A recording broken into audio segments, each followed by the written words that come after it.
This is a story that has outlived the many enemies who have tried their best to suppress it. From the days of imperial ancient Rome to the rise of Islam, it's a heartfelt message of peace and hope that has been embraced by over a third of mankind. There is, however, a certain air of mystery as to what the signaling mechanism really was. As mentioned in the Holy Scriptures, the Star of Bethlehem guided the 3 wise men, or magi, to the city of Bethlehem, so that the world could rejoice in the birth of a new king. Strong in symbolism, this star is held sacred by Christians worldwide. Why is it only mentioned in only one book of the New Testament? Could it be that one of the greatest stories ever told was nothing more than a cheap religious recruitment ploy? Hello, I am Donald Allen Kirch, and this is Stranger Than Fiction. Forget the world you know. Enter a bizarre dimension where the strange and unusual guide your imagination towards the unimaginable. Life is stranger than fiction in these true stories, where the ordinary is replaced with the extraordinary. Explore strange legends, weird myths, and odd folklore. The facts are laid before you to examine. You're invited to draw your own conclusions on these true stories of the paranormal.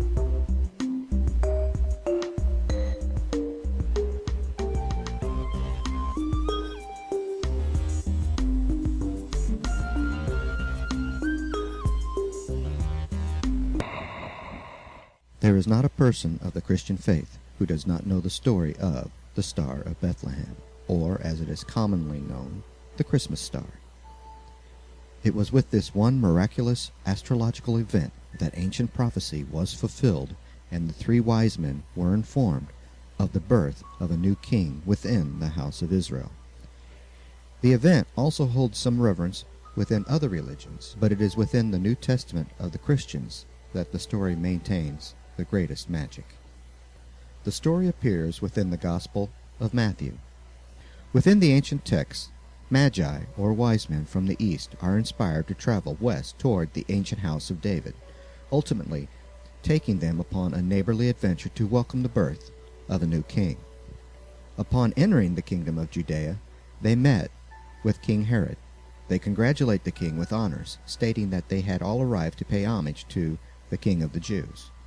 Herod, wishing to know more about this visit, simply plays along, invoking his priest to instruct the 3 visitors of a little-known verse from the book of Micah. In these words is listed the name of the town the king, or Messiah, would be born: Bethlehem. Upon gaining this new knowledge, the Magi follow the star to a distant cave within the city limits of Bethlehem, where they encounter a poor family visiting the city because of the Roman census. They pay homage to the newborn child, offering gifts and sound advice. Leave while they still could. What was to come would be a slaughter of biblical proportions. By no means was King Herod going to share a throne he lied, cheated, and killed to maintain with a legendary or even godlike king. Anyone who has read the Bible knows that although the Star of Bethlehem held within it great promise and joy, for the Jewish population of the time, it was also a beacon of death.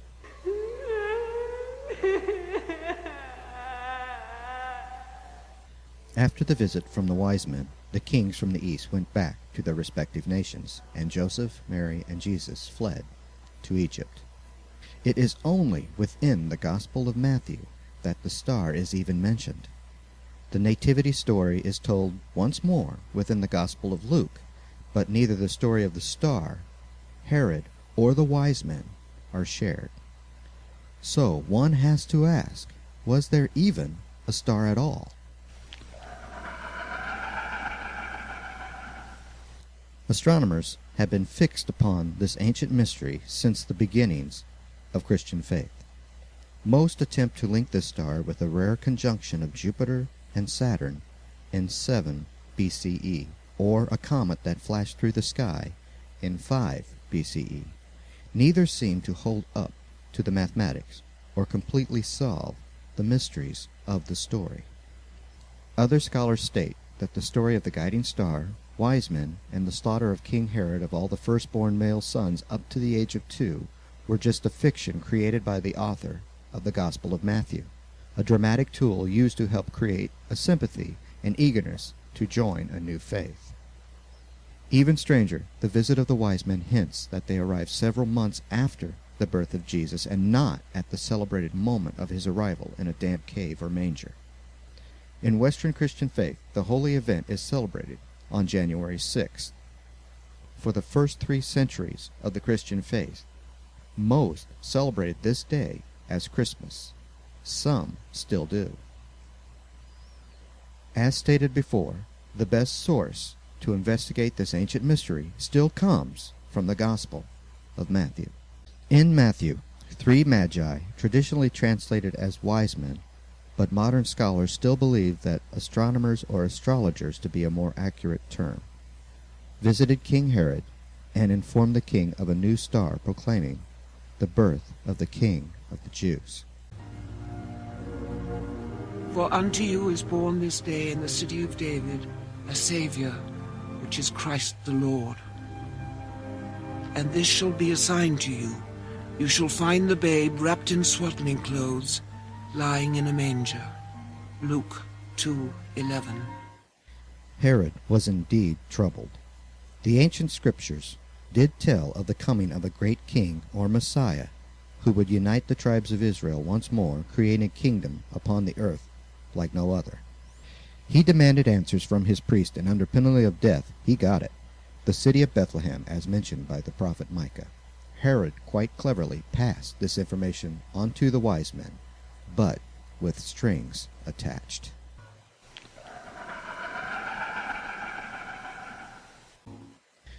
It is within these passages that some scholars are led to believe that the wise men already knew that the Christ was born. As tradition tells, they presented the child's parents with gifts of gold, frankincense, and myrrh. They did not stay long, although their journey had been an exhausting one. They were in danger from Herod and took an alternative road back home. In the Bible, Joseph was given a warning in a dream. Upon waking, he took his family to Egypt for their safety, following what some interpret as another ancient prophecy. In a sense, the nature of Christ's birth in Matthew could be said to be Jesus' life as recapitulating the life of Moses, with Judea representing Egypt and Herod standing in as the Pharaoh. Many years after Herod's death, the Holy Family returned from Egypt, settling in Nazareth in Galilee. The ancients believed that all of mortal fate was connected with the stars. Romans, Greeks, and Hebrews all proclaimed great astrological events had occurred during the births of their greatest patriarchs. So, is it without question that if God were to send his own essence to earth, would he not follow along the same path? The star prophecy is usually connected with the Old Testament's book of Numbers. At the time of these events, the kingdom of Moab had long since been destroyed, and the passage was generally accepted as a proclamation for the coming of the Messiah. When the Gospels were written, it was thought by early Christians that this reference foretold the miracle of the Star of Bethlehem. In 1614, German astrologer Johann Kepler theorized incorrectly that a rare conjunction of Jupiter and Saturn had appeared in the night skies, giving off an explosive display of nova-like proportions. He linked his claims to the ancient biblical star. Of course, modern calculations have discovered a gap of nearly a degree existed between the two planets at that time, and the lighted display would not have been that impressive. Ancient Babylonian almanacs of the time fail to show any evidence of the events. More likely, if the star did exist, it was an even rarer conjunction of Jupiter and Saturn in a triple display with the constellation Pisces. Still other scholars guessed that the star was a comet, Halley's Comet would have been visible in the year 12 BCE, and an ancient nova had been recorded in ancient Chinese and Korean histories. This last was observed for as long as 70 days, but there was no recorded account of it moving in any way. That the ancients would have considered a comet as a glorious star mentioned in the Bible is a mystery. In ancient days, comets were generally considered bad omens. Yet another theory was that the star was created by the planet Uranus. This is unlikely because the planet is rarely visible to the naked eye. A creationist theory states that the star was a meteorite. We are left with the compelling thought that the Star of Bethlehem is buried still somewhere within the earth herself. The mystery of the wise men is also not consistent with early church doctrine. Magi were usually connected with the ancient science of astrology. The involvement of astrologers in the telling of Jesus' birth was problematic since the early church had condemned astrology as evil and demonic. Christians tried to explain this oversight by stating astrology was an accepted practice until the writing of the Gospels. In Eastern Orthodox faith, there is no need to find an astrological sign or proof of the event's existence. In their faith, the Star of Bethlehem was caused by an angel sent by God to guide the wise men upon their quest. In Orthodox faith, the star is never shown as a bright light in the sky, but as a half-lit semicircle indicating the uncreated light of divine grace. In some cases, the star also carries with it an angelic host guiding the way. Most biblical scholars believe that the gospel nativity is but apologetic fiction, created after the account as proof of Masonic prophecy. In the Gospel of Mark, quite possibly the oldest of the Christian Gospels, there is no mention of Bethlehem. Indeed, in another Gospel, Jesus is mentioned as being of Nazareth. Never in any of the other Gospels is Jesus suggested being of Bethlehem. Some scholars state that it is more likely that Jesus was a native of Nazareth, and that the Bethlehem story was not only added as a means to fulfill prophecy, but to add an ancient connection between Jesus and King David. There is also a strange parallel in the writing of the Gospel of Matthew and the birth of Augustus Caesar in 63 BCE. During Augustus's birth, there had been recorded a fantastic star proclaiming his birth above the city of Rome. It is also known that a certain Eastern king had ventured to honor the young child's birth, obtaining important papers from then Emperor Nero. Historians wrote, "The kings did not return by the route they had followed in coming." The very lines echoed within the Gospel of Matthew.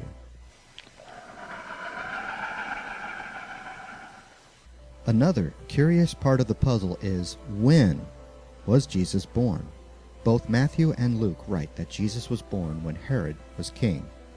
Josephus states that Herod had died after a lunar eclipse, usually suggesting the eclipse of March 13th in the year 4 BCE. Luke also states that Jesus was born during the census taken by Rome. This was generally accepted around the year 6 in the Common Era, 9 years after Herod's death. Most biblical scholars feel that Luke was incorrect in the telling. When all is said and done, the story of the birth star and all its flaws endures as a simple story of hope. Facts, no matter how hard or how painfully clear, cannot squash out the measures of joy one gets from the story. The ultimate question still remains: what was the Star of Bethlehem? The star was a symbol of everlasting faith, and faith, no matter how tested, cannot be measured.